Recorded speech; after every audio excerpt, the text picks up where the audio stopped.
Please remain standing for 2 moments of silence.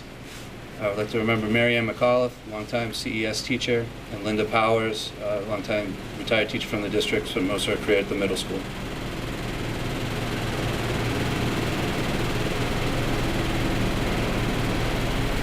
Thank you. May you sit.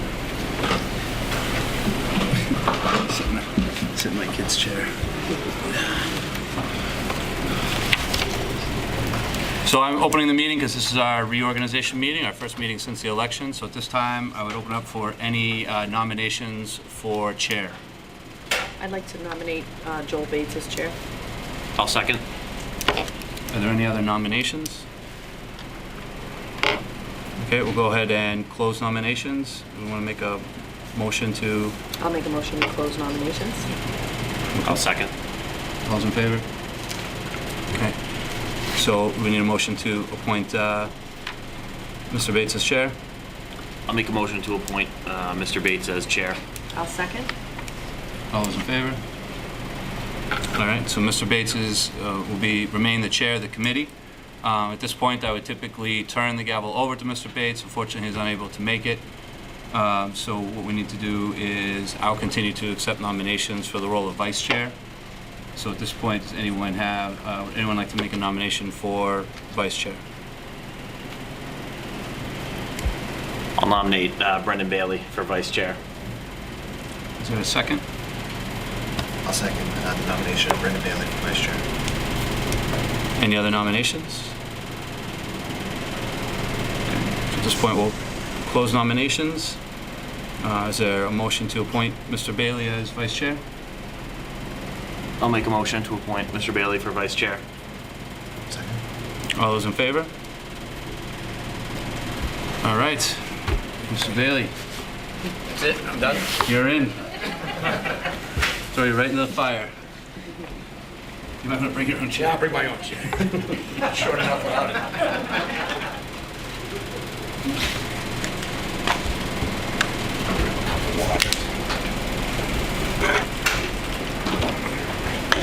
Let me scoot up.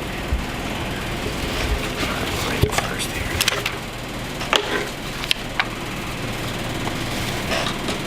Mary, if I do anything wrong, please, like always, correct me. So the first thing is the review of the minutes from our meeting, June 11th, 2018. Motion to review, or approve, rather. So moved, Mr. Chairman. I'll second. Motion is made and seconded. All in favor? Unanimous? Do we do the approval of bills? No, we did not. Oh, sorry. Can I have a motion to approve the bills? So moved, Mr. Chairman. And I'll second. All in favor? Unanimous? Okay, we don't have a student rep, do we? No student. No, we don't have any students right now. Yeah, I think we might have someone. The PTA? I'll be quick. Hi. Hi, how are you? Okay, so I'm just going to give a little wrap up of our year. We had a very successful year, closing out the 2018 school year. And we have actually a new board starting the new school year. So our new president and co-president, Kelly Turcott and Jen Scalise. Myself and Kate Morin are the vice and co-vice, and we're going to pretty much take care of school events, school fundraising, things that happen in the schools. It's just a little easier for us to, and probably easier than for the parents to do it. And we can kind of multitask while we're at work. Our treasurer is Laura Taylor. The secretary and co-secretary is Kerry Trenholm and Sam Gamache. So we have a much bigger board, which is nice. A lot of the members are actually on the Ghost and Goblins Committee, so they're meeting tonight, so that's in full effect, so they're working on that. And we are a go on the Old Home Day fried dough booth again, which is a great event for the PTA. So you'll be seeing some new faces here at the school committee meetings, and that's it. As I promised you, happy birthday on behalf of the school committee. Thank you very much. I did forget the cake, though. I told you Oh, guys to that's bring fine. one, but that was weeks ago when I forgot. So, Well, I do appreciate But I didn't forget the your thought. birthday. Well, thank you. I appreciate that. Thank you. okay. special needs? Nobody? Anything from the CTA? Public comment? No? Mr. Superintendent, it's all you. Thank you. All right, so in your packet, you have a letter from Michael Tempesta of the Central Mass Collaborative, inviting us to join the Central Mass Collaborative. It's a collaborative where we send a lot of students right now anyway. This opportunity to join seems like a great opportunity for us to potentially save some money and still continue to provide services that meet the needs of our students. So I'd like to introduce Mr. Tempesta, if you want to come on up. Maybe tell us a little bit about Central Mass Academy, or Central Mass Collaborative, sorry. Yeah. So Central Mass Collaborative has been around since 1975. We are the largest collaborative, single service providing collaborative in New England. And yet we were, our main campus for up until 2 years ago was in West Boylston. It was about 48,000 square feet. We just built a brand new 120,000 square foot facility that abuts Abbey Kelly Charter School right in the Greendale section of Worcester. Has tremendous programs in there, really expansive facilities, OTPT, state-of-the-art teaching sections. Prior to this, I was a high school principal and a superintendent of schools. That building is as equipped as any building that I've ever built. So it's a great facility that complements our programs. We have 6 programs in the collaborative. We serve over 700 kids a year. We only have 2 member districts right now, Worcester and Webster, but we have 35 other sending communities. Clinton right now is our largest sending district other than Worcester, with 8 students in there now, and with the savings as indicated in your letter. If you continue with the same amount you have, and things have been trending up with yourselves and other communities, you could only save more, but it would be the equivalent of about $60,000 worth of savings just by joining and going to a few meetings, and you're already taking advantage of it. There really is the letter reads like a credit card offer. I confess. Okay, low dues and 15% savings, but it's a great opportunity. It's a great opportunity for us. What we get out of it is we have more collaboration with other people to help us grow our programs, and we always have the steady stream of out of district tuitions that we already have, but it enables us to do more. And you would actually be at the table at the board meetings if you needed to develop a specialized program for that serves Clinton as well as the other districts. We'd be able to do that. So it only advantages you. So. And we would be able to continue our existing membership with FLAC. This wouldn't be it's like we're giving up one for the other. It would just be a member of multiple collaboratives, which is fine. So I guess at this point, I would hope that the board could maybe entertain a motion to allow us to join the Central Mass Collaborative. But if you have specific questions, obviously that's why Mr. Tempesta is joining us tonight. So if we wanted to ask anything, and if you don't feel comfortable yet tonight, we can gather whatever information's missing and try to move forward. But it does seem like a good opportunity. It's not like there's no hidden annual fees, none of those things. Truly, there isn't. And you already, like I said, you already send us 8 students as is, and you would, beginning in FY20, you would get a 15% discount on those students, and then hopefully, our hope obviously is that over the course of the year, as you start coming to a few meetings, learning more about, we have to change our collaborative agreement, which you would have be part of as well, so that when you're voting in to start at the beginning of next year, we're just off and running. So it seems like a natural fit, particularly geographically. You're so close. Really only about 6 or 7 miles to our facility from right here. Questions? Yeah, Mr. Chair, thank you. If we do wait until the next meeting, do we miss any deadline or anything like that? I don't know. I mean, there's kind of a... The only thing, yeah, so and I just talked to the Department of Ed this week, and Okay. the only, you wouldn't. The short Okay. answer is no. So All right. you can take all the time you want. but we're trying to get a definitive 3 or 5 members for the fall, and then we have to start changing the collaborative agreement. Right. So, but I don't know how many meetings you would have in the summer and things like that. We have one on August 13th.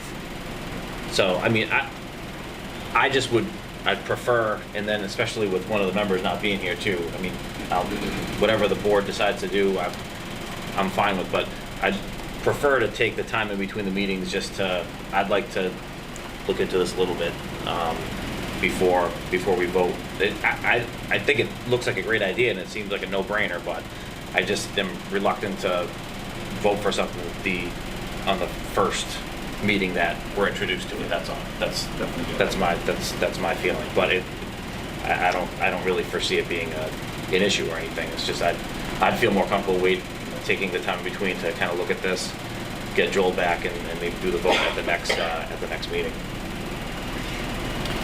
I understand where your points are.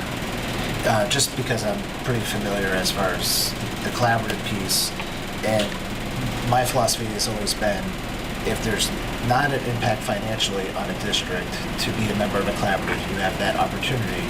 I feel as though it's always an advantage to be a member of a collaborative, especially if it's in close proximity. And there's advantages as far as providing additional services that potentially could be tapped into right away in the summertime. There's summer program offerings, so if there was something that happened with the student in the summertime.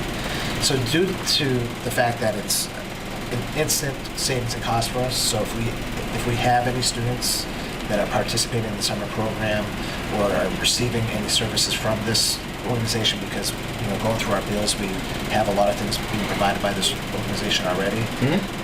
Because of those things financially, and there's no disadvantage that I see because they're not asking us for a fee to join, I would like to, out of respect to you, but to make a motion to accept tonight Clinton Public School as a member of the Central Mass Collaborative Invitation. Anything? Yeah, I'll second that motion. A motion has been made and seconded to accept the Central Mass Collaborative Initiative. All in favor? Opposed? Great. You're in. What a great board. Or we're in, I guess. Where were you in August? Thanks, Mike. I appreciate you coming out tonight. Oh, my pleasure, my pleasure.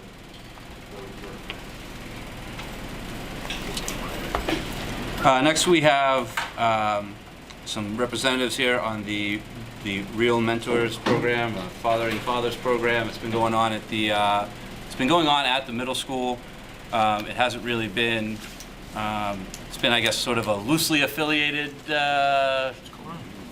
event, and that's what we're kind of working on, talking about the program a little bit, and then maybe working on ultimately a memorandum of agreement or something to try to make a little more formal partnership here. So I'll just turn it over to you guys to go ahead and tell us a little bit about the program.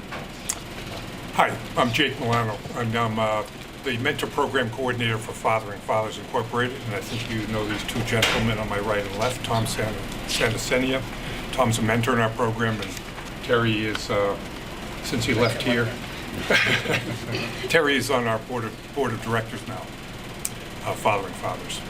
I'm not going to talk directly about the memorandum of agreement, but I'm going to talk more directly about the program to give you an overview of the program, and then these gentlemen here will add to it as I go through. But Fathering Fathers is a 501c3, a nonprofit organization. We've run 2 mentoring programs right now. We're running one at Tohoto Regional, which started back in 2011, and we had our first meeting at Clinton Middle School in January of 2017. I'm going to talk a little bit about what makes our program unique. One is it's a middle school program for boys. What I found, I'm a retired school psychologist, and what I found in my years of working in the school system is that many boys in middle school, as they separate from moms and dads, get lost. They struggle academically, they can struggle socially, they struggle emotionally, and they struggle behaviorally at that age. And what we do is we provide a program, a comprehensive program. It's an after-school program to help them. We help them build connections. Because what I found is when kids get isolated, and men get isolated, they tend to do more harm to themselves and to the community. So our focus is getting kids connected, and specifically with boys right now. I find the need to be greater with boys. When I was a school psychologist, I worked with both boys and girls, but I do find the need right now to be greater for young men. That's the first point that makes us unique. The second point is it's a group mentoring program. We meet as a group. We meet after school 1 day a week for 2.5 to 3 hours. We meet in the middle school because they've been nice enough to give us space. And we also do field trips. Everything happens together in a group. We have mentors from the community that come in and join some of our mentors, our male teachers in the school. And right now we sit at a meeting with the boys. We've had, over the year, 17 boys come through the program. We have about 14 that have been there like 80 to 90% of the time. We had 3 that kind of tried it out for 1 or less meetings, actually 1 or 3 meetings, and decided it wasn't for them. Mentor-wise, we have anywhere, I think we have 7 mentors in our program right now. And not all the men make it to every meeting, but you operate as a group, and what it does is it helps the kids connect to men as role models. The kids connect to each other, and also the men can begin to connect with each other. So we're about building connections to helping people be less isolated. And what we found is when kids have more connections and are more connected with people, they do better socially, they do better emotionally. And I have some data that I'll go over a little bit about that too, in terms of data that we've collected around that. So it's for boys, it's a group program, and there really is a connection to the community. And I'm smiling about this because it's a little different right now from our program in Tohoto. Is not only do we have people from the community, we have a retired teacher that comes in as a mentor, we have a police officer that comes in as a mentor. Rotarian. Thank you. A Rotarian that comes in as a mentor. But we've built strong ties to the community. The Rotary Club has given us money. Dan Notaro of the Scholarship Committee has donated money. Dan's talked with our boys. Dan's donated some in-kind services to support what we're doing legally. I'm trying to think who else. 2 police officers, actually. Thank you. Officer Champagne and Officer McNamara both have been in and out. We've made connections in terms of grant money. The Chief of Police, I've been working with Mark Lavender, the Chief of Police, and he has provided me with opportunities to do a grant with him, which we applied for, and he's keeping his eyes out for other grant money that might be available. So it's a community-based program. We're a local organization. We're not a national organization.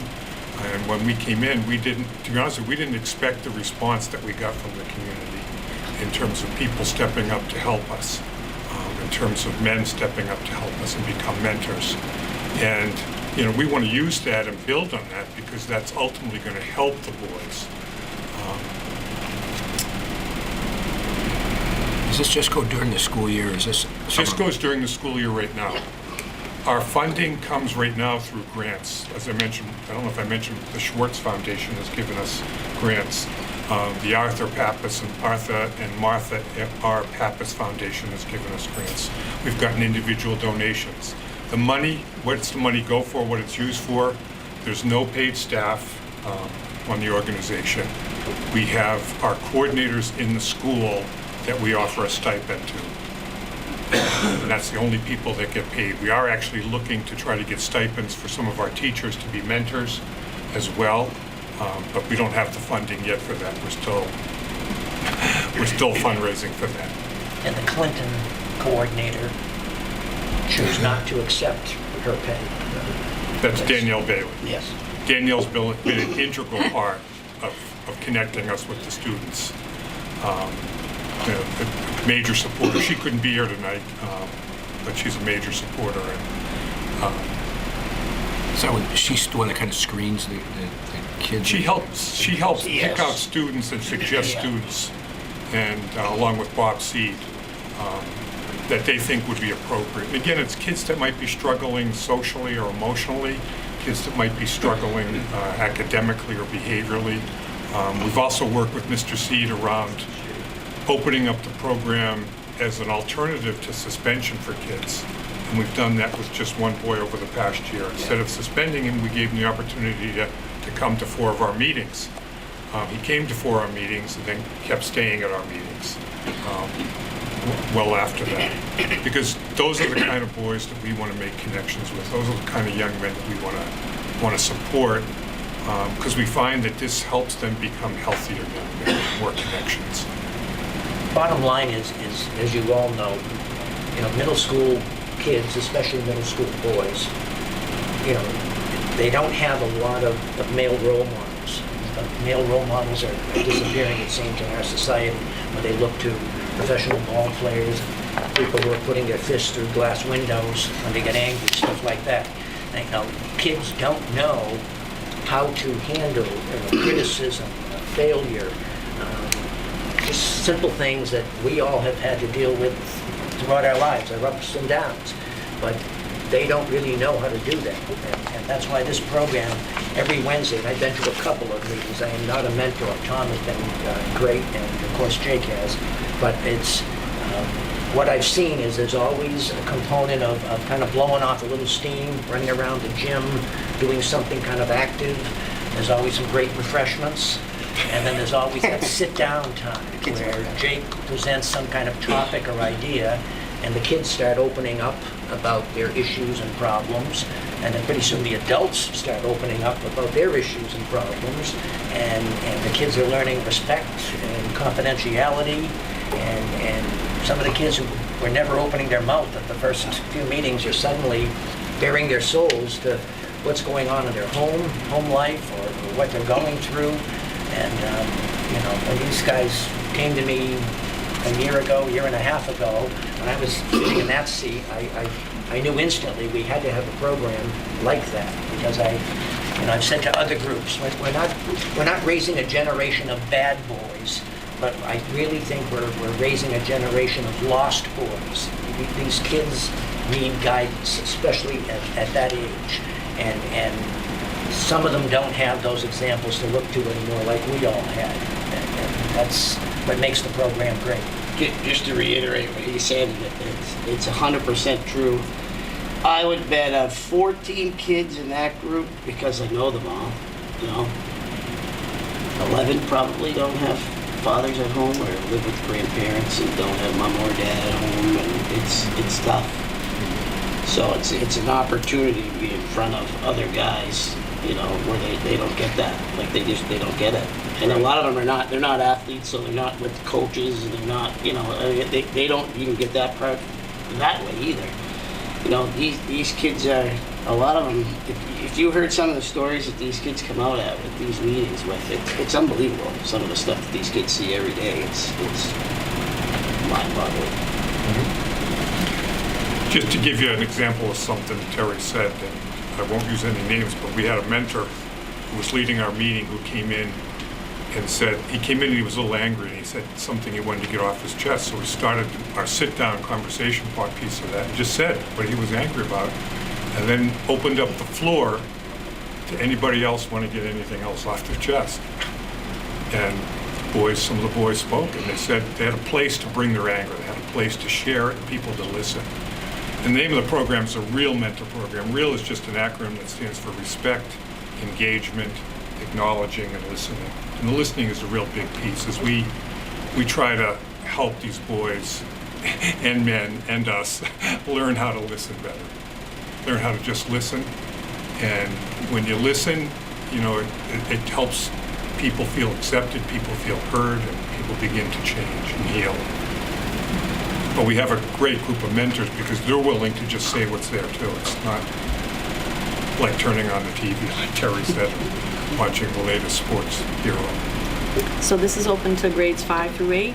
Or Yeah. all the Right now, our grades? kids seem to come from 6, 7, and 8. Oh, 6, 7, 8. We do actually have one young man who was in 8 last year when we started and came back kept joining us this year when he was in grade 9, and that he has an opportunity to do that because of the arrangements and the way the schools are set up.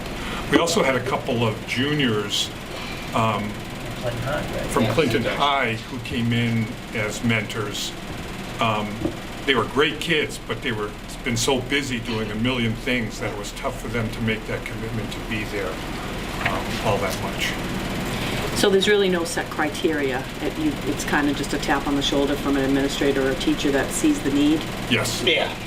So is it something that you advertise to the parents that this program is available if, say, there is a single mother out there who feels that her son would benefit from this, that she would recommend, or? I know there was a link on the website. Oh, there was. Oh, okay. From talking to Bob Seed.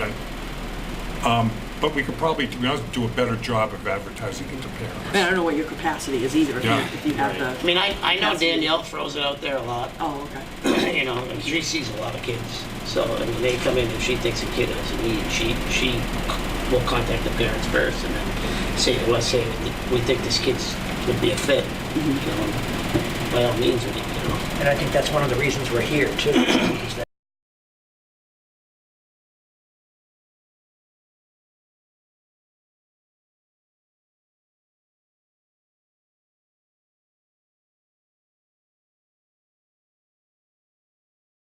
we can kind of spread the word that this is a good program and kids can drop in and they can drop back out if they want to. It's, Yep. Come in and see what it's like. I think when a new kid comes in, all we ask is you give it three times. You come 3 times. If it doesn't fit, that's okay. Do you think with the amount of mentors that you have now that you could take on more kids, or is the amount? We need more mentors. You need more mentors, Yeah, okay. we could always use more mentors. If you're not busy. And we've Signing up yet? No, I'm saying, like, I'm just curious if like, you know, if next year, say, like 10 more kids got interested and we were still at the same level of mentors, would it be overwhelmed, or would it? Yeah, that might be difficult. Okay, I'm just trying, all right. And we're still. What ratio, I guess, better way to ask it, what ratio of mentors to students do you guys think is ideal? I'm going to say like 4 to 1. Okay. You know, when we're in a group of 14, it helps to have 3 men there. Gotcha. You don't want to have 1 man there because then it can become a classroom. We've Right. done some great And it's- field trips too. I was at Apex and Yeah, Marlboro, the Clinton Police Department helped us fund a trip to Apex for the end of the year function and at a place in Stowe. Nice. Yeah, that was great. the Collins Foundation. Collins Foundation. And they also did a cleanup, I think, of the grounds, a little service project, which I think we want to get into a little bit more. It sounds a little bit like the old, what was it, cops or kids that That's Freddie- exactly what Yeah, the kind chief of. said. Yeah. The chief said Freddie the used same thing. Yeah, Freddie used to, I think he did. Didn't Freddie run that Yeah, long Fritter time and ago? Jack Moore. Yeah, and, Jack, yeah, that's a long time ago. Mr. Grady. Yeah, Grady. that's right. Yeah. You know, and speaking of mentors, I tried to get to speaking engagement before the veterans, and I know you're a veteran, Brendan, because we understand there's a breakfast that they attend, but I'm not a veteran, so I couldn't speak, but I was able to present some information. So we're looking for groups like that, where we can just go and sit in front of them. There's probably actually is even some men's church groups we could be going to too, now that I think about it as well. Yeah, because that seems to be like Ed and Tina talked about, that seems to be the part that it's not getting out there. You identify the students from inside the school, but the mentor part, Yes. I mean, that'll be also the first I've heard of it, so Yes, you know, Yeah. Yeah. getting it out to the community is probably the And it's challenging not, part. you know, sure they'd like the mentors there every Wednesday after school, but not everybody can go. Tom is a really Right. busy guy coaching. He comes as often as he can. So it's not like if you sign up, you have to be there every single Wednesday from 3 to 5, but we hope you'd come, you know, maybe a couple times a month or something like that. And it's Right. always a group thing, and there's always those 3 elements of food and running around and blowing off some steam and some serious talking and discussion. And I think it's really making a difference already.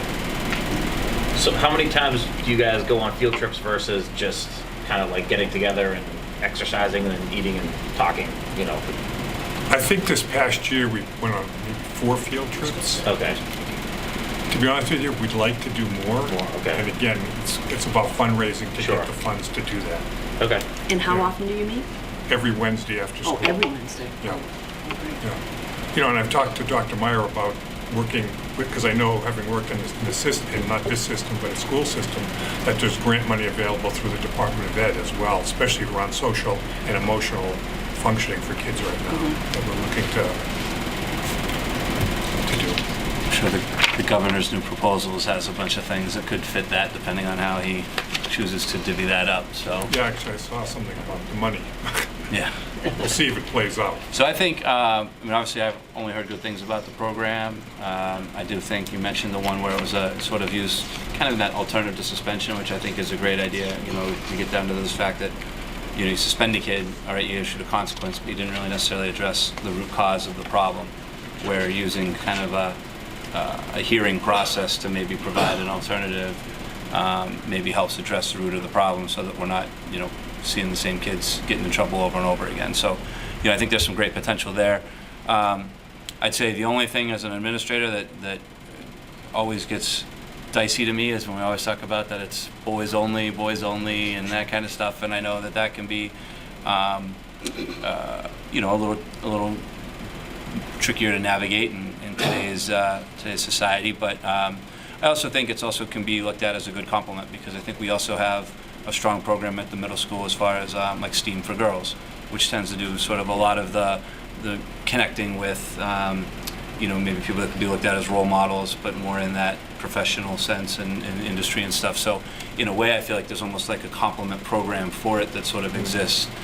So I think that it's kind of a nice match, I think, for me, in terms of if you're thinking like a, you know, Title IX or something like that. It's, well, you know, we have something for both. So. Right. And that should just be reason to try to pursue maybe doing something for girls down the line. It shouldn't be a reason to not do something for, because it sounds like this program pays dividends. So it sounds great. So there's an MOU in your packet, as you mentioned, and we're not looking to approve the MOU tonight because it is something that I think is still kind of a work in progress. That it's something that we want to run by our legal before we sign it. But I just wanted to share with you what the current draft looks like. Get you an opportunity to hear a little bit about the program if you have any questions.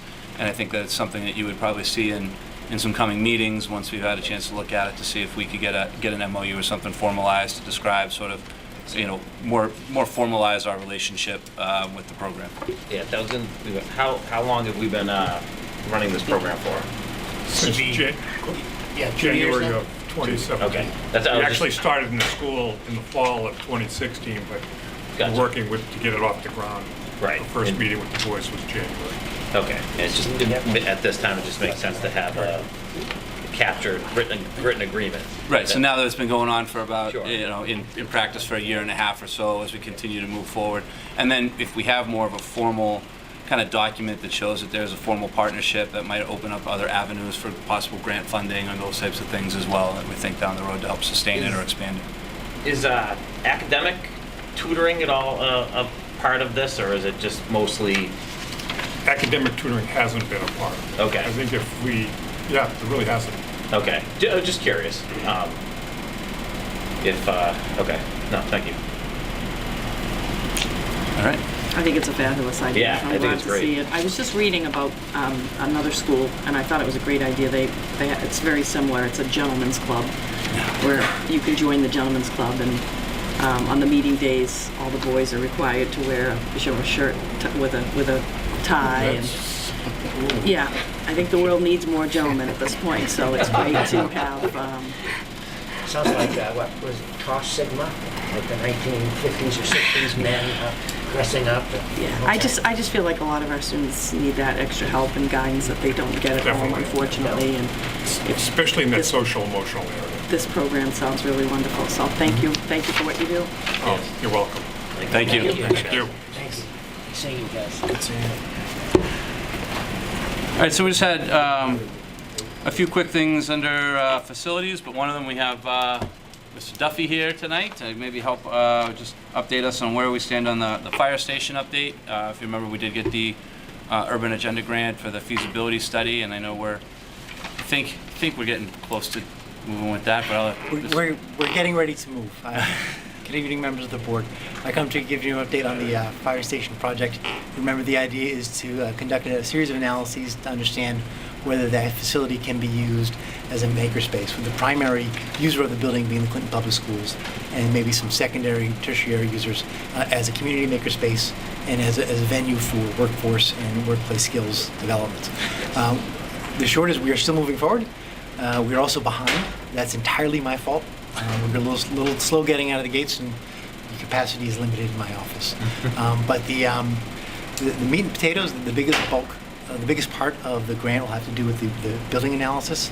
That will be advertised in the Central Register a week from Wednesday, on the 25th, with responses due, I think, August 9th. So if there's a chance, depending on how the selectmen meet in August, that we will be under contract in August with an AE firm to begin that analysis.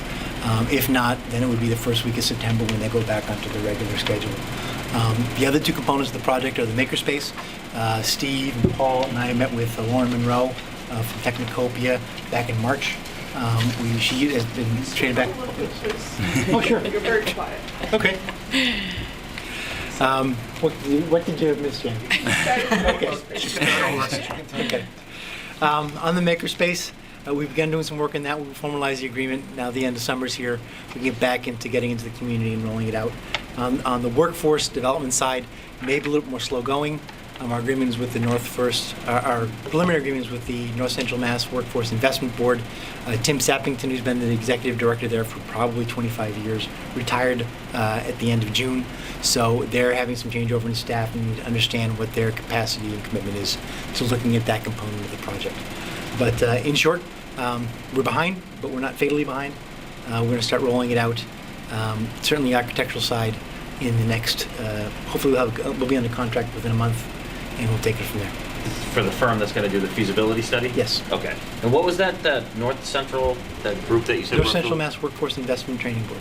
Mass. The WIB. WIB. Workforce Investment Board.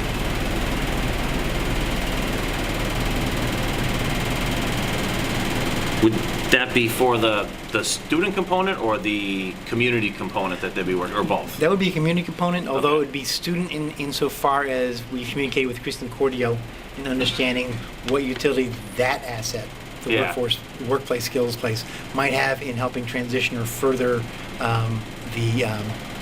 further address the needs of students graduating from the adult learning center. Right. And it would also be that's the type of information that we would use in like a Perkins plan or something like that if we were to address our own like career and vocational pathways so we'd be working closely with the same board so that Sure. that's what the needs are in the area because you have to demonstrate that need. Okay.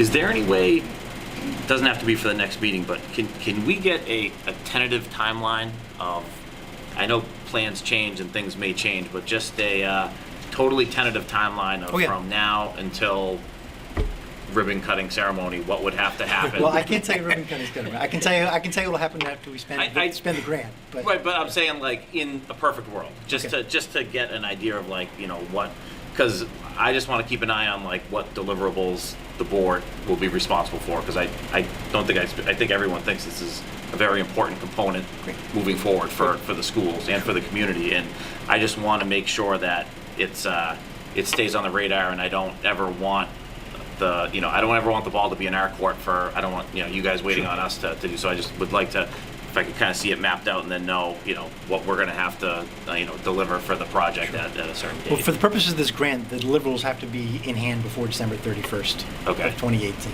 So in terms of kind of following through on the three components of that are being funded in full or in part by the grant, that work has to be done by December. And, taking from where we said we'd start, moving up to where we're starting, that would put us into November for completion. Okay. So I think we're looking basically towards the end of the second quarter for school purposes to understand what the results of this feasibility analysis will be. And that's still early enough that if we wanted to, if there was some next steps that we might have financial implications, we'd be able to start having those conversations during the budget process of the next year. Yeah. So does that mean we're going to have from November? We have to decide like how we want to utilize that space before the December deadline? I don't think we necessarily have to decide. I don't know what we owe them for a written report. We would have to have the completed feasibility study. We'd have Correct. to have done everything. So I don't know if they need a yes or no that we said we're 100% doing this or we're not. Okay. But I don't know. When you say they, do you mean? The state, for the grant reporting. No, I think with the deliverables will be the deliverables. They'll be Yeah. the feasibility analyses. The Okay. feasibility analyses may say this is all a terrible idea. We don't know. Sure, But yeah. those will be deliverables for the purpose of the grant. Okay. We don't think that's going to happen, but Right. anything's possible. But I mean, before a feasibility study, you kind of have to have a general idea of what you want to use the building for. So, and we're right now our thinking and through this analysis is sufficiently generic sure. that I think when we're looking at building analysis, for instance, we're doing some very simple program analyses. Yeah. I think that we're thinking the kit of parts, will primarily be driven by the school. Sure. We're trying to understand how other uses may adapt to that, and we'll see if there's any special uses. One very interesting part, I think, of the feasibility analysis of the building will be to determine whether the third floor can be practically and economically used, or used in an economical manner, because it's a whole third floor plate that's really cool space, but has no vertical circulation now.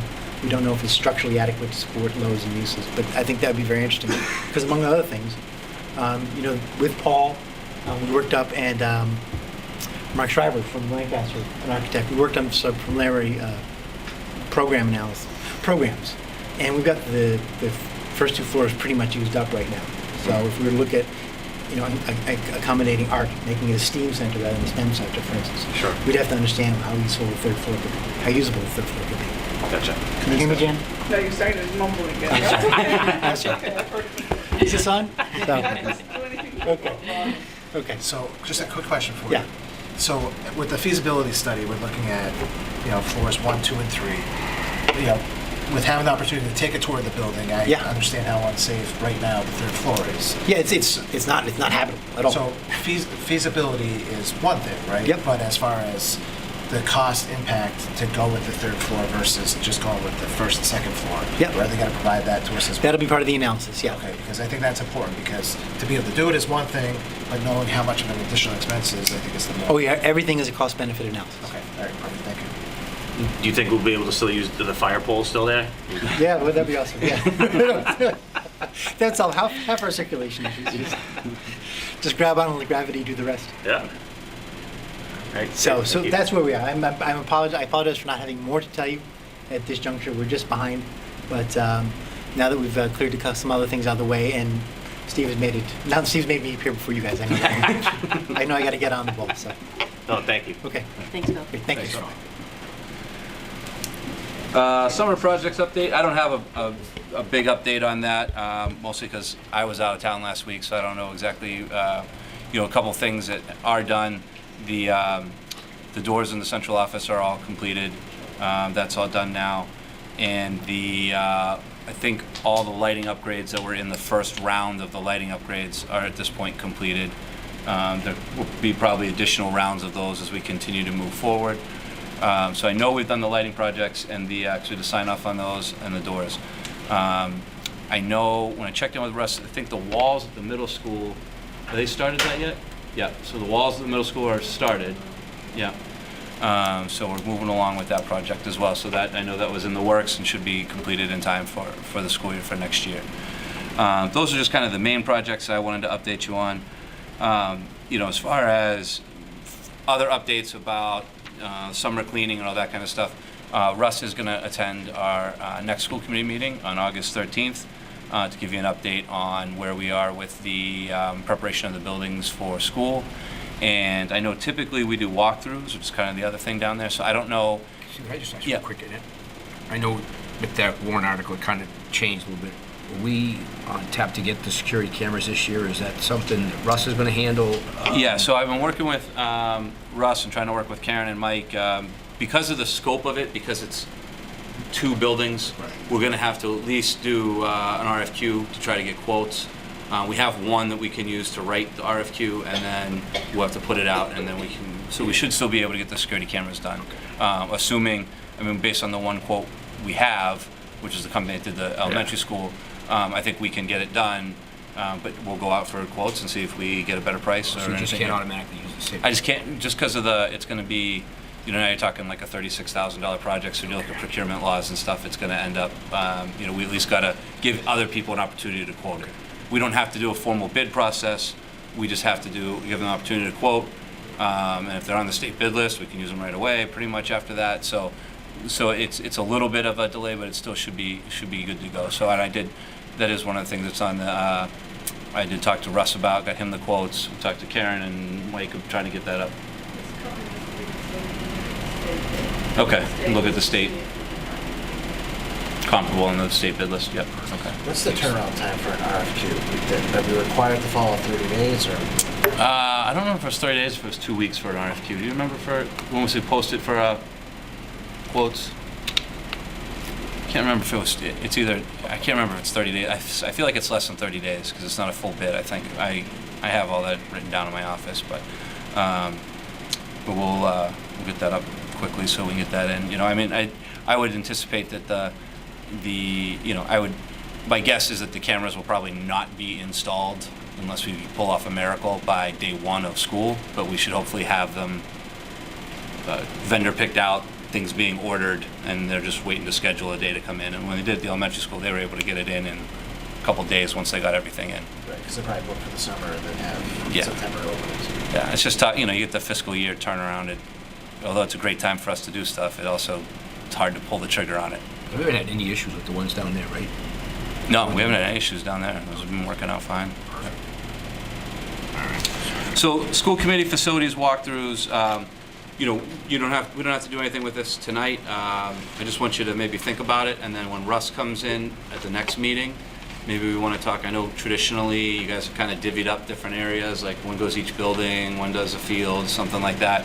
I would think that this year, probably in addition to me, we definitely would have Russ on those walkthroughs, I think, this year. I think as a director of facilities, he should walk through and he can maybe show you or explain some things, better than I'm going to be able to do it. So that might be something we can schedule, really finalize at the next meeting when Russ is here.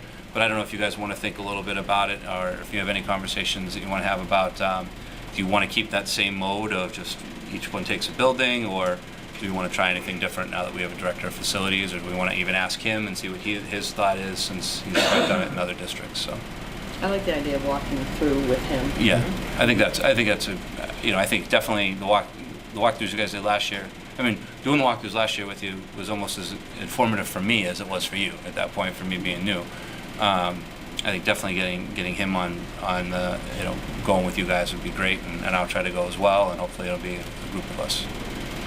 I think, the 13th is still just enough time.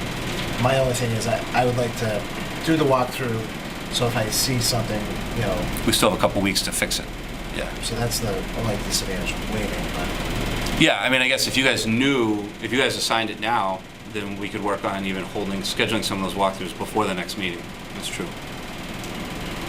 So it's up to you guys. Want to pick the buildings now? Yeah, I don't care. I know you went to middle school again, right? Because you're on those tiles, right? Till those tiles get filled. I'm there. No, just make sure. Does anyone know the one that Joel likes the least? Because since he's not here, so we have to make sure that he gets that one. But yeah, no, I don't have a problem with if we want to Just pick one. split up now. I'll take the middle school again if my son even. Tina? I'll take the elementary school. I think I've done that one before. to high school, I think. We'll see. I'll do the grounds. That'll sound good. Get a little sun. How about that sunburn? Oh, yeah, I know. All right, so Joel will do the central office. All right, great. So I'll make sure that we communicate that with Russ. Try to get him, try to work on getting some things scheduled, so hopefully we can get as many of those completed as possible prior to that next meeting, and then maybe at the next meeting we can share out some more information on, maybe even get some updates on things you saw. So that'd be good. Can you let him know that we have expressed concern about the parking lots? Yep.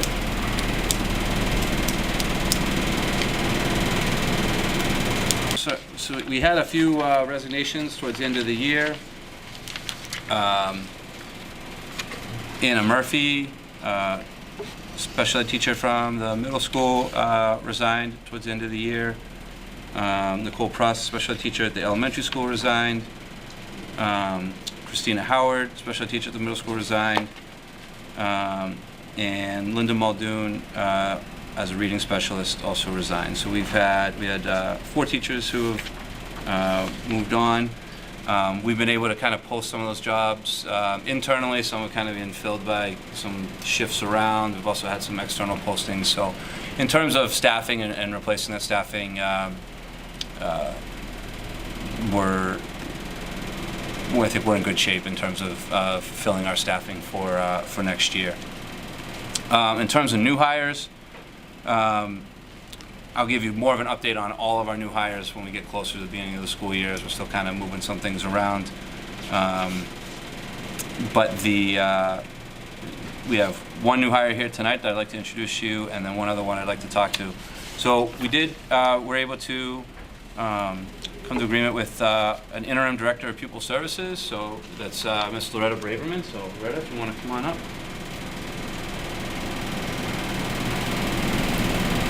Hello. So Loretta has basically previously held this position in Blackstone Millville Regional School District, and she was recently went through their coordinated program review, tiered focus monitoring. She handled the whole process, the special ed and the ELL components. Worked closely with the DESE. She came highly recommended from her superintendent. There are some changes going on down at Blackstone Millville right now, and that's kind of what gave us the opportunity to have Loretta come in here for an interim contract, and we'll see what kind of fit is. It's like a year-long job interview, we say, right? Absolutely. That's right. So I don't know, Loretta, if there's anything else you want to share about yourself or anything? Okay, so my name's Loretta Braverman, and I'm entering my 19th year in public education. I started my career as a social worker. So all of the social emotional learning that's coming to rise right now is where I actually started my career. My focus as a director of special education has always been literacy. When you begin to really drill down your special needs population, you will probably notice your highest percentage of students with disabilities does come in the category of specific learning disabilities, usually in the reading and the comprehension. And so that's where I put a lot of time and attention to look at how we can help kids develop compensatory strategies and the skills that they need to hopefully be able to overcome those obstacles and barriers to reading and comprehension. So I did give you a copy of her contract. This is one of those things where it's kind of it's not necessarily an assistant superintendent, but it's kind of close to special ed director, which those are ones that the school committee typically approves. So I just wanted to, if the school committee is fine with approving that contract, then we can enter in this agreement. And then Loretta's first official day of employment will be July 30th, and then she'll be joining our admin retreat on August 1st and 2nd. Anybody got anything? Questions? Can I entertain a motion to approve the contract for Loretta Braverman? I'll make that motion. I'll second it. Motion's been made and seconded. Any discussion? All in favor? Opposed? Thank you. All right. Thank you very much. Thanks, Loretta. Thanks for Thank coming you. tonight, and I look Thank you. forward to us starting our work together. Absolutely. The next position we'll talk about is the part-time athletic director.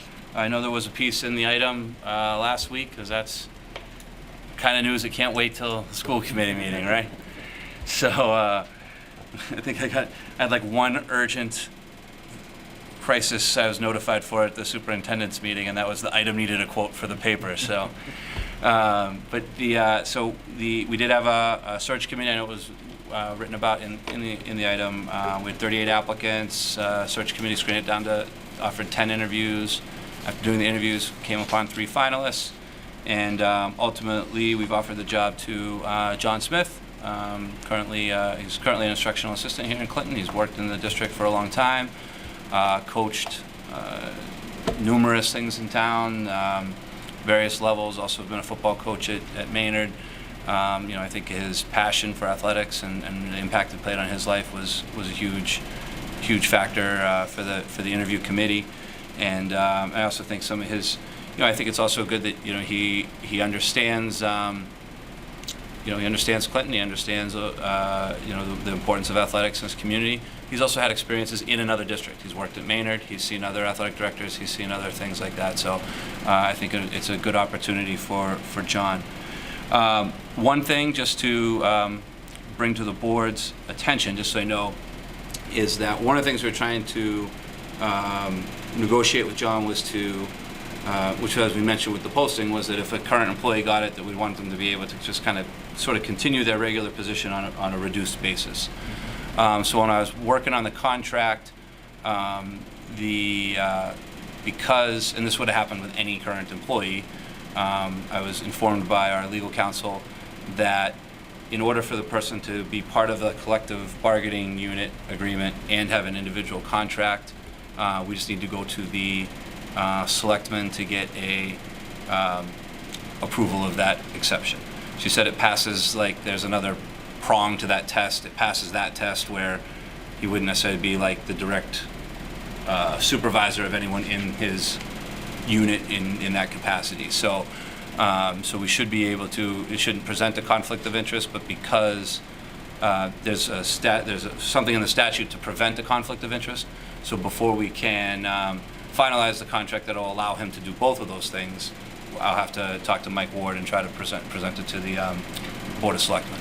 So, and I think it's more of a procedural thing. I don't think it's anything that's going to be a major hang-up, but I'll talk to Mike and work it out and try to get on their agenda in an August meeting so we can hopefully have everything smoothed out before the start of school. I think right now it's not really a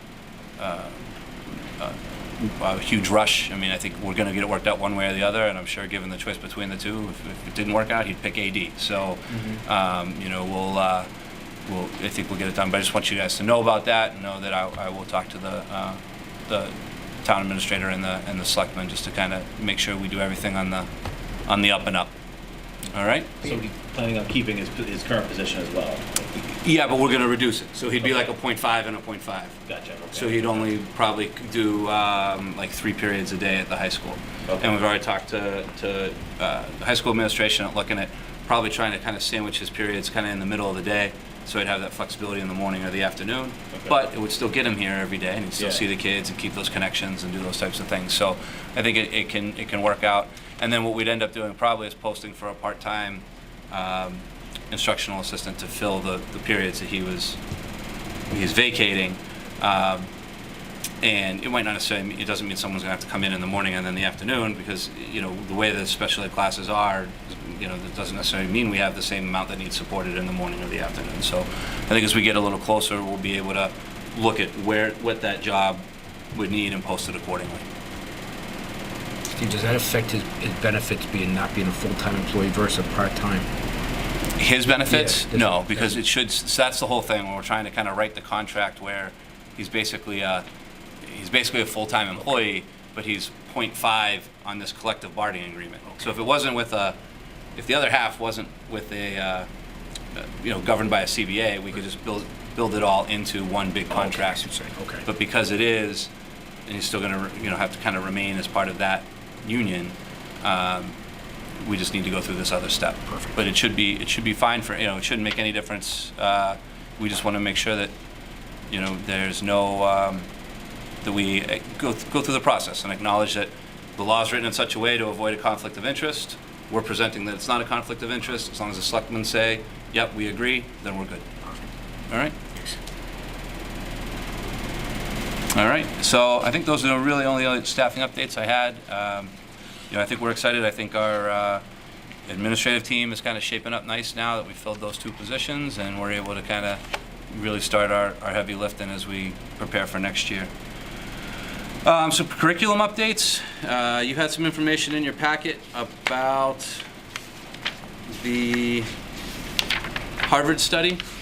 So there's a Harvard study. Work with our high school math department. It's kind of like a 2-year study. Next year would be really more of a, kind of like a baseline year where they would come in and do some observations, I think some videotaping, those types of things of our teachers, to gather data on what instructional practices we're using, how we teach, those types of things. And then so next year, once they kind of gather data, then they would begin doing some professional development and training with our staff over the summer and throughout the year. And then that would be sort of the treatment year in a way. So that Harvard could gather their research study for this method. So, I think it's a good opportunity. I think for us to work with Harvard, have them come in. They'll kind of look at our math teaching, and they'll provide some thoughts and direction and some professional development to help us kind of adapt some of the ways that we're teaching. So, I think if they're comfortable with it, if you want to allow me to enter into this agreement with Harvard, certainly I would welcome a motion for that. I did include the whole agreement, I think, in here, as well as a summary of the program. The Exhibit A has like the purpose of it if you get to the end of the agreement. Who do they require a signature from? Let me see.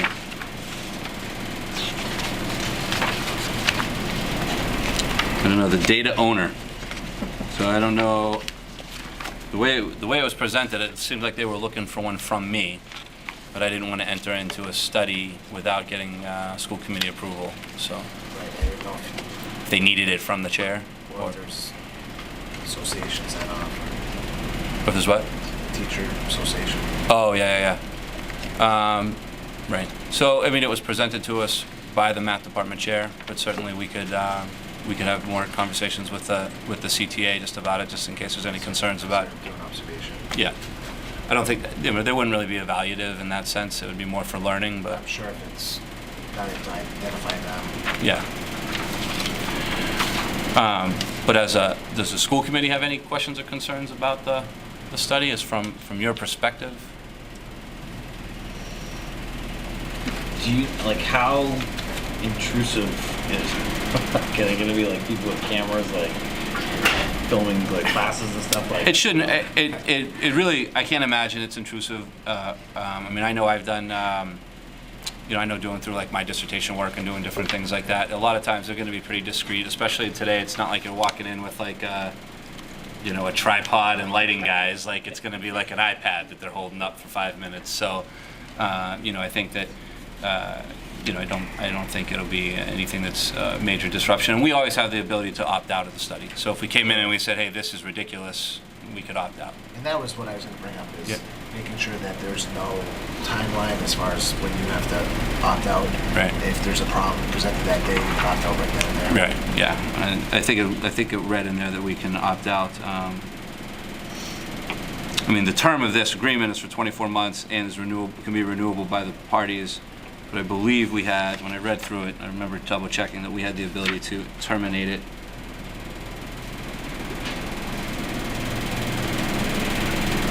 That would be my only objection, is making sure that you have the full authority Yep. at any time. It says we can agree for 30 days for any reason.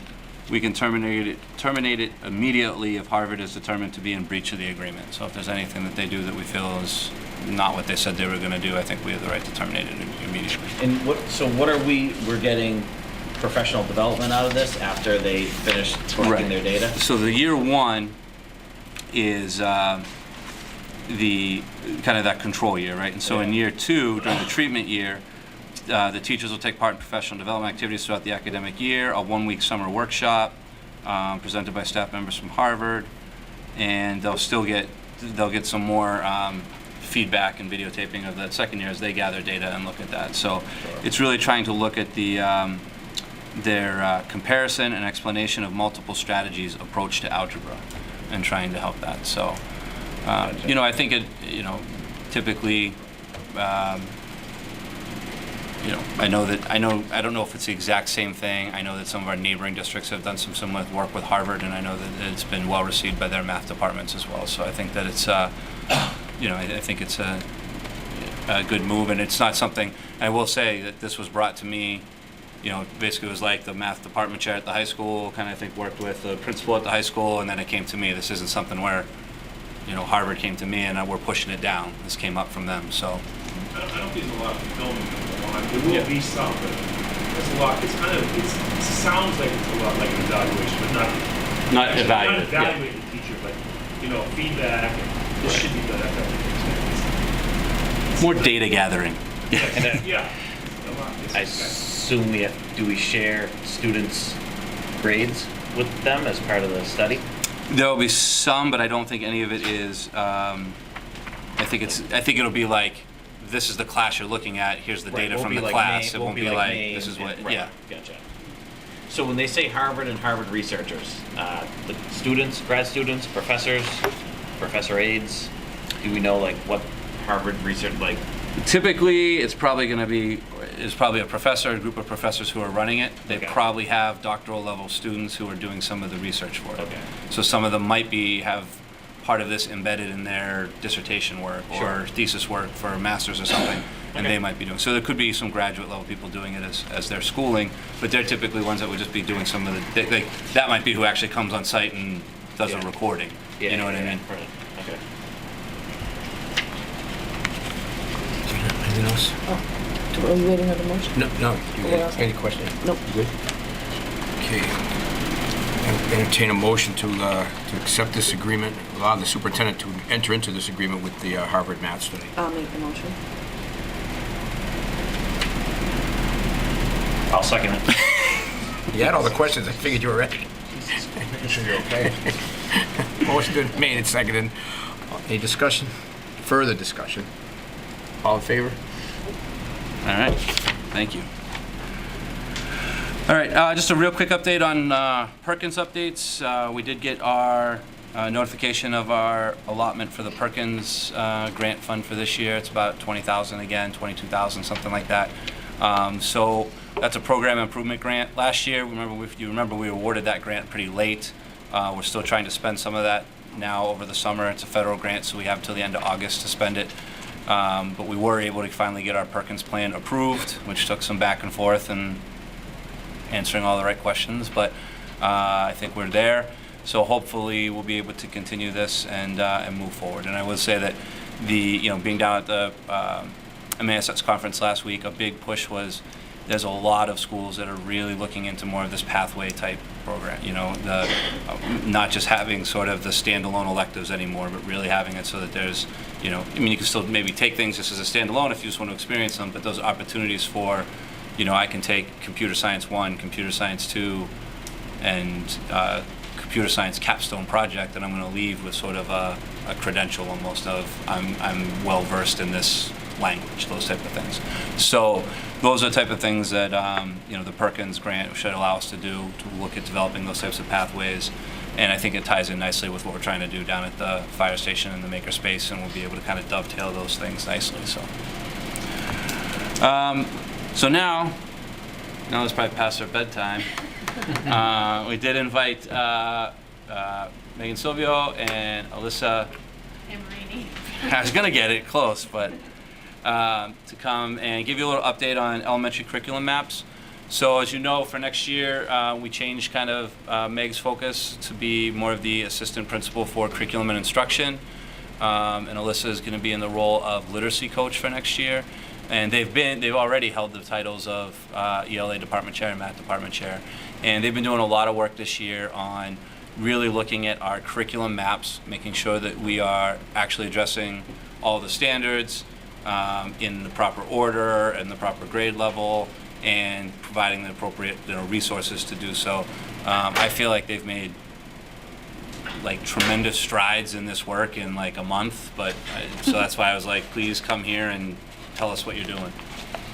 Okay, so where to start? Back in March, I think I started really being reflective about what's happening in classrooms, the type of questioning teachers are asking, and began unpacking standards, really dig into the curriculum standards and seeing what is it the standards are looking for, and sort of trying to match up the instructional tools that we have to make sure that what we have at our fingertips is really truly digging into the standards, and so I started that work then, and talking a lot with teachers about what they felt they needed to be supported better in the classroom and within their instruction. And then probably my real work started after our first admin retreat. We looked at some preliminary data, and I went back and I looked at data for over the last 4 years. Not totally comparable because the tests have been different, but I looked at what I had within the elementary school and then what I had within the tests and sort of started to look for trends. Every year fractions comes back, or every year their perseverance isn't what it should be. So then I began to look at that, and then I really dug into some of our programs. I started this year with math, sort of pulling apart the math curriculum for pre-K and K and 1, just because the order in which it was being presented wasn't necessarily meeting the needs of the kids or the teachers, and just causing frustration for everyone. So we began switching it around, and then as I began switching around that, it led to a domino effect. So I began pulling apart standards. And right now, I'm happy to say it's July 16th. We have a full pre-K to 6 aligned math map done. I'm looking at, I have a webinar with Eureka. Eureka Math is used in about 70-80% of the state, I would say. What I like about Eureka, Envisions is good because it gives you the strategic steps, and I think that we can still use that. But what I find with our students is things in Envisions is taught in domains. So they're not really linking that real life experience to what the standard is looking at. So if you're learning about fractions, you're learning fractions here, but then you're learning measurements separately, when really like they could totally be intertwined, and you can see that real life application. Money, for instance, like you learn about that in this domain, but really you should connect that to your numbers in base 10 analysis so that they sort of get that connection.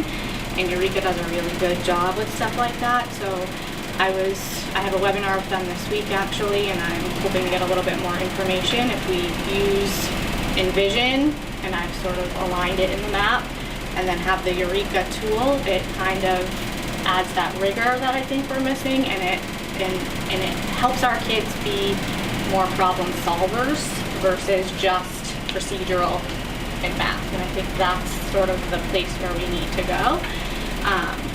So that's math. Science map is completely done, pre-K to 6 in modules, which I'm so excited about because as a teacher, we didn't really have that. It was kind of go with the flow, and so now we have a totally aligned science curriculum, which I'm psyched about. And social studies, I think I got the standards 2 weeks ago, and I'm all the way through grade 5. And I will be finished with grade 6. My goal is by Wednesday. I'll work a little bit tonight and tomorrow, and that will be done. And then I'll let Alyssa update you on the ELA, and then we'll talk about, we have a curriculum boot camp that will help make it all come to life. So a lot of what Meg said was sort of the same with a lot of the ELA stuff. Even though I was out on maternity leave, I was still going in to do my ELA meetings the second half of the year, and we sort of both decided to spend a lot of time talking to teachers, getting feedback, kind of where do you guys think you're at in terms of kind of instruction, supplies, all of that. Then Meg and I sort of looked at a lot of the data, and we kind of felt like that higher order thinking and that a lot of that application was missing based on the data from our tests and based on just kind of a lot of student responses. So I had maps done K through 3. Currently I added 4, 5, and 6. So I'm done with 4, 5, and 6. I revamped kindergarten, so I'm halfway through grade 1. I need to work on grade 2 and grade 3. But what I did was I kind of just re-looked at kind of how often are we hitting all of the standards, and a lot of them, same with her, that she sort of said kind of can be intertwined a lot more. I think we can kind of look at more project-based application towards the end of each module, which we haven't had really in the past, and then a little bit more unity amongst the classrooms. So we're looking at with each module, you know, all the teachers having some type of like a common story with it. I want a lot of the teachers and a lot of our materials were sort of more like basal-based, so what that means is everyone be reading the same story at the same time, which is, we're used to that. However, I want to take that and turn it more towards like a workshop model, so we're still having the same story, so it doesn't matter whose class what child's in, or if you have twins or something, they're still going to have access to the same stories with the same standards. However, I think there's going to be a little bit more freedom for the teachers to sort of differentiate a lot more, so we can do, if a child, even though I'm reading the same story, has, you know, the ability to read higher, we can take that story and give them tools that they're able to kind of apply more, or if a student isn't reading maybe at that level, we can back it up a notch and provide some more support with them. So what we'd kind of like to see at the end is some type of, you know, a standard assessment where I'm still seeing, oh, the kids still aren't mastering this, so it's not like I'm getting to third grade MCAS and now I see that, oh, we missed inferring back in kindergarten and they never got it in first grade, second grade, or third grade, so they're still floundering where the text is now harder, but we're going to assess that along the way. If I need to build into the maps, you know, inferring more in kindergarten, I can do that based off of the data, but also we want to see the kids kind of being able to apply. If I've taught, you know, main idea and retelling, how can we do maybe, you know, at the kindergarten level, like a puppet show with Makerspace, or how can they do some type of real life application that ties in with science and social studies and kind of flows across all the maps. Yeah, so we've been working together, and I think it's just been nice to sort of have this vision together. Also be freed up now that not only did we make these maps, but we can kind of go into the classrooms before school starts, but and in September to sort of like help them see our vision and provide that coaching piece, which I think has also been missing. So I think we're excited for it. Yeah, one thing we're so excited about is there's been so much technology, and with our Makerspace coming in, we really have a high-tech Makerspace and so much potential, so much opportunity there. And I think for me as an administrator for the past couple of years, I've been trying and getting a little bit, this is like the perfect job for me, but not using technology in just a way to replace a paper pencil task, but actually getting kids, like, everything's at their fingertips, so sort of posing their real life questions and letting them actually dive in and sort of do projects and find answers to their own learning and sort of teach each other and get excited and passionate about what they're learning. So there's so much potential there, so I think we're excited. Dr. Meyer also found some grant money, which is allowing us to do a PD with them in the summer, and we have 49 teachers that signed up. So we're doing it over the course of 3 days, which is so exciting. And really it's them that's going to bring it to life, so we're hoping that they're as excited as we are, so that we can sort of help facilitate them in their lesson design and some project-based learning going on in the classrooms.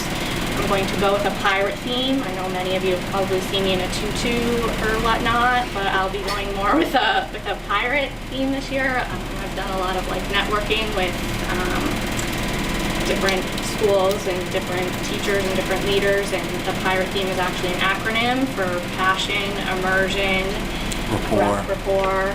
Ooh, look at you. Ask and analyze is the A, T is transformation, and E is enthusiasm, and that's the kind of teacher leader I want to be, so I'm hoping that I'll be able to bring that energy. I've ordered the books and I'm getting it in everybody's hands, so hopefully we'll be able to bring some. I haven't finished Lead Like a Pirate yet, but I'm almost through. I was like reading the other day, texting her like, we should be doing this too. Like, and yesterday I went out and stocked playgrounds and children and kind of just asked them questions about how they want to learn. So I got a range of kids from pre-K to 6, and I'm going to use that to help guide us while we're doing our planning, because I'll just share a couple with you, but no child said, like, I want to go to school and sit at my desk and do a worksheet. So, I don't know if you'll be able to hear it. Hold on. I think this will help us when we're planning for our teachers to hear our kids. I want to be able to learn, like, not only one subject, because like, if you're ahead in math and you're doing the same worksheets in math, you're not going to get any further. So I would ask if I could start on a different subject to be able to master that subject too. So that's going to be a 5th grader. Let me find another one. This is don't want to just read books in science. I want to do stuff, and I'll show you. This is a In kindergarten, I hope that I get to play make-believe things. It's so developmentally appropriate, but we can learn that way, and I think that that's important. And then this is a preschooler.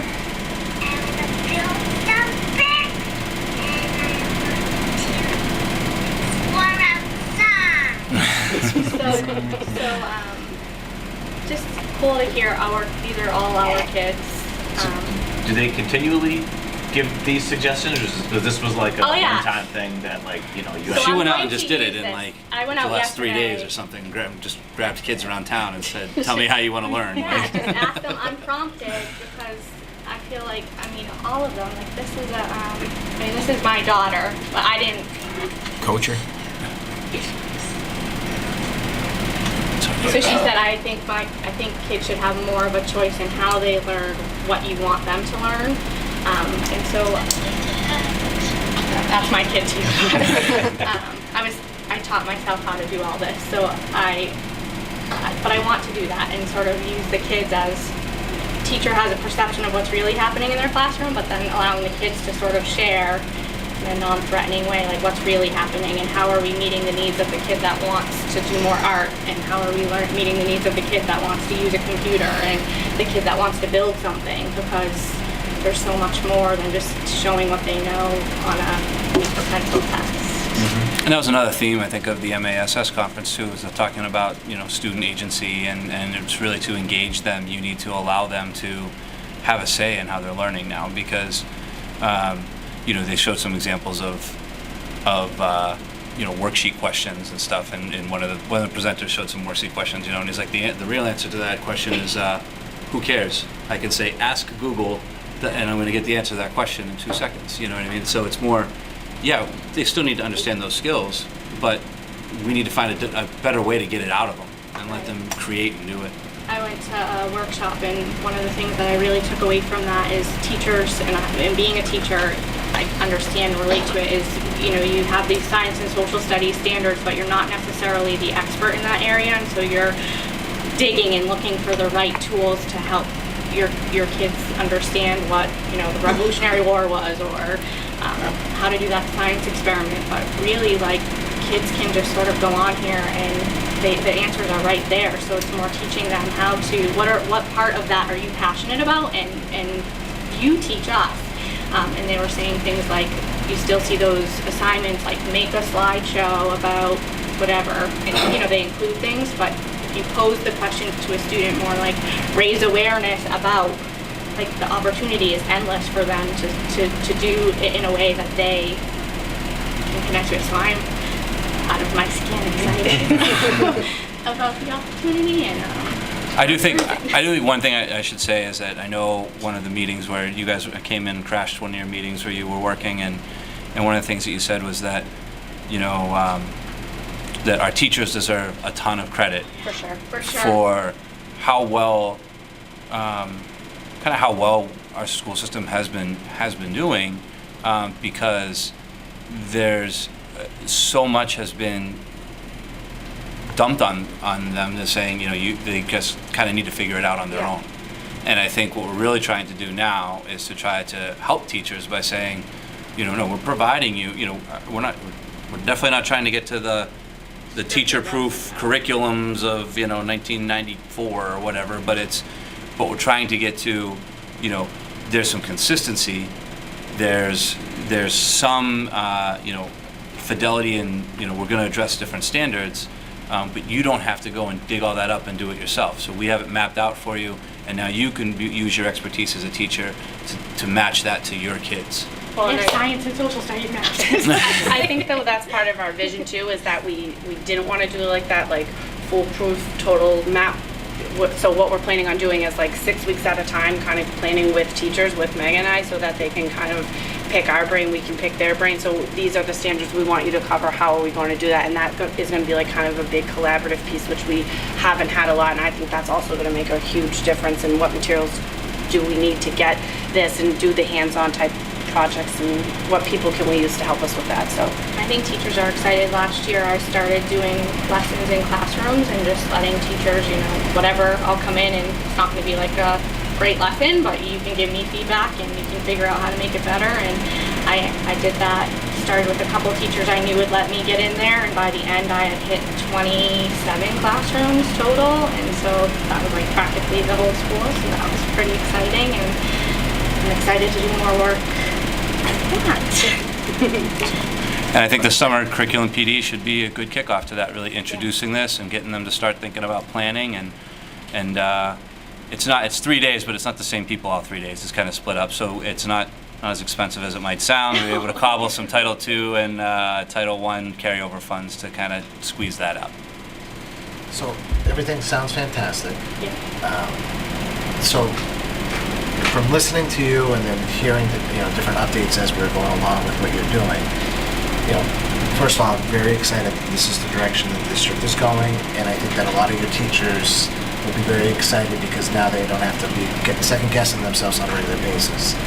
My question though is, we haven't been there, and you mentioned on a number of occasions how you went in and you found, we weren't doing this, we were missing this strand, we were missing that strand, we didn't have modules. So my question is, what do we have in place for the kids that have the gaps? So is there certain, like with what you're researching the other day, is that going to help us to know, here's some gaps?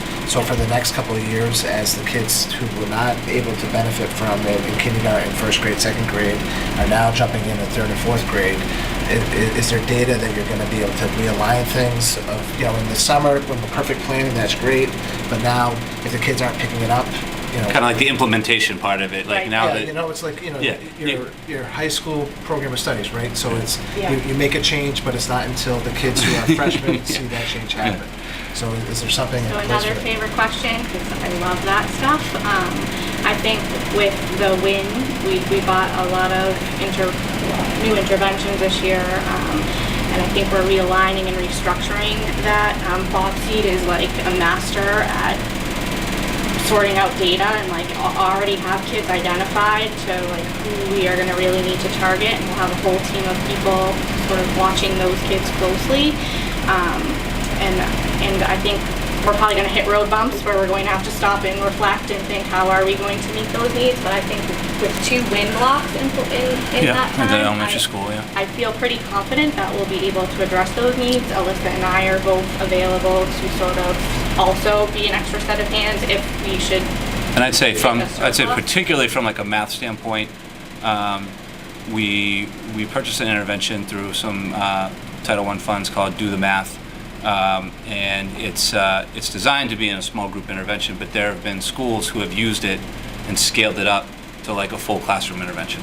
So I think that's a perfect example of something where if we see that there is a glaring weakness in number sense in the second grade that we thought should have been covered in first grade or kindergarten, we might be able to look at one of those intervention modules and kind of scale it up and see how can we attack that at a classroom or grade level scale to kind of fill that gap.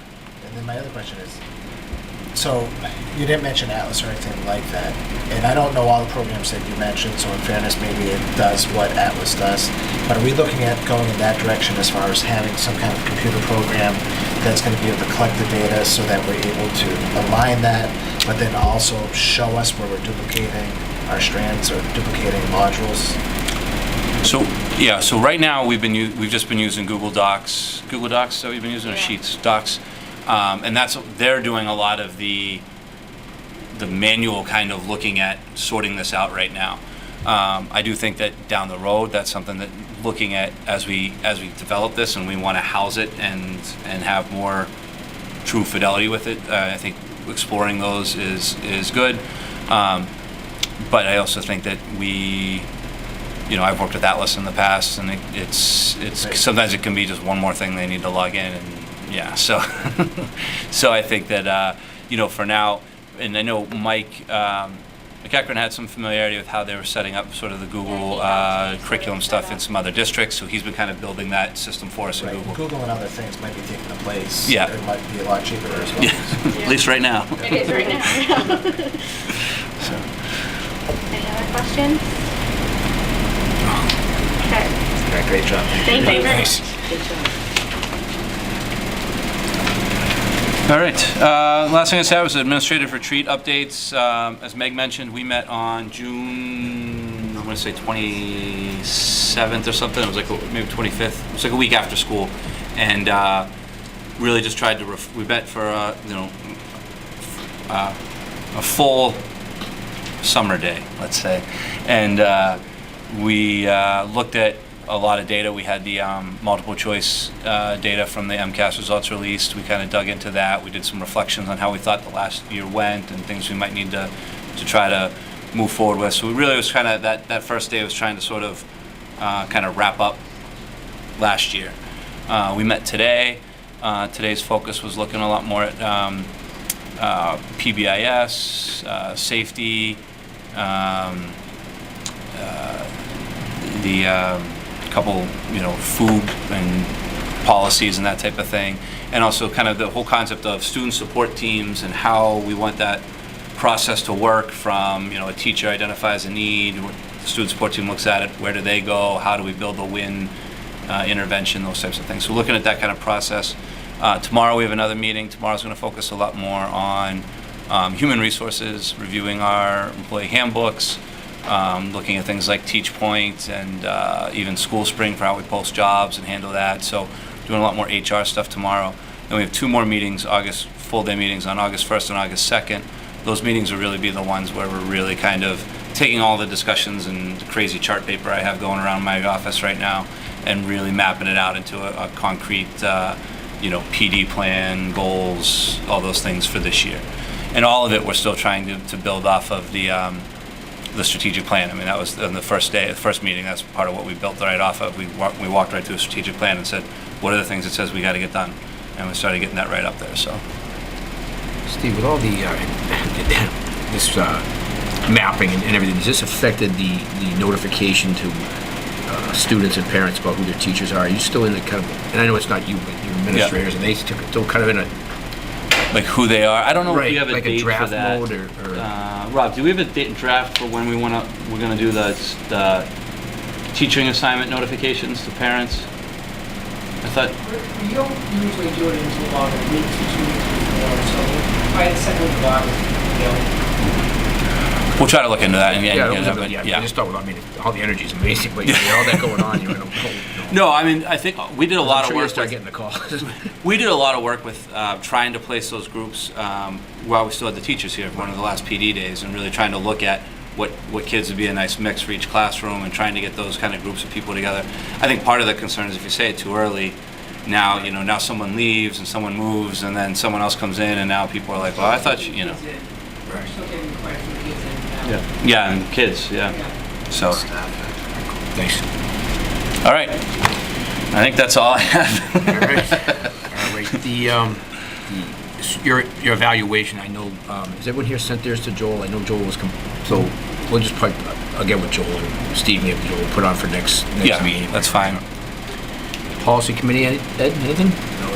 Oh, that's for you too. Yeah. I would like us to maybe try to, not between now and August 13th, but maybe somewhere around that August 13th meeting before school starts, I'd like us to maybe touch base briefly as a policy committee to look at some things that we might bring up for like August 27th or something, just to make sure that policy changes that we need to get in place for the beginning of the year, we have them.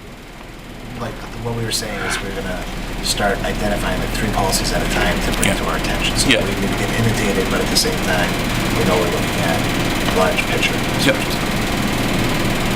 Marketing committee? Nothing at this time. Steve, you on the next safety, and someone asked me this the other day.